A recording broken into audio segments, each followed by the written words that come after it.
Hoy voy a hablarte de mis héroes que me vieron crecer. Desde el león que se hizo rey hasta la princesa que rompió la ley. Si me preguntas a mí, de ellos aprendí que hay personas por las que vale la pena derretirse. Todo es posible, incluso lo imposible. Las virtudes a veces están bajo la superficie. La belleza está en el interior. Recuérdame aunque te diga adiós. Debo dejar de ser algo que no soy. Llorar me tranquiliza los problemas de la vida. Elimina de tu vida, se elimina tu sonrisa. Hay una lágrima por cada risa. Eres más valiente de lo que crees, porque tenemos que crecer. La segunda estrella a la derecha, todo recto hasta el amanecer.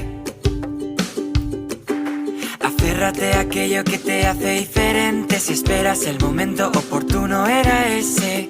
Ohana significa familia, familia, estar juntos siempre. Que tu alma libre esté y que nunca es tarde para ser joven.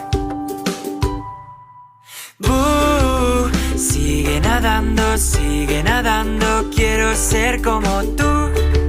Hakuna Matata, vive y deja, Hay un amigo en mí, tan blandito que me quiero morir. De ellos aprendí. Cada día de lluvia tiene su arco iris. El camino correcto no es el más fácil. Espejito, espejito, eternamente agradecido. No te centres en lo que dejas atrás. Busca lo más vital. Escucha tu corazón y lo entenderás.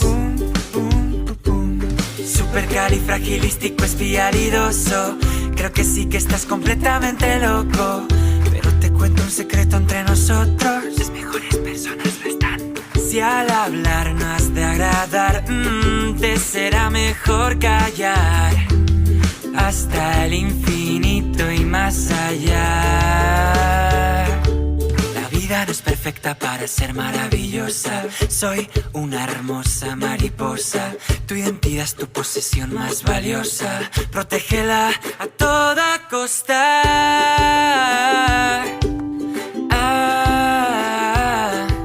Recuerda siempre quién eres y ya está.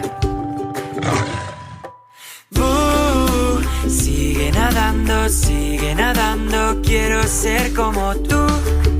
Hakuna Matata, vive y deja, Hay un amigo en mí, tan blandito que me quiero morir. De ellos aprendí. Tira de la palanca, deshonra sobre tu vaca. Que hay que explorar lo inexplorado. Que nadie se mueva. Tengo un dragón y no tengo miedo a utilizarlo. De verdad, de la buena.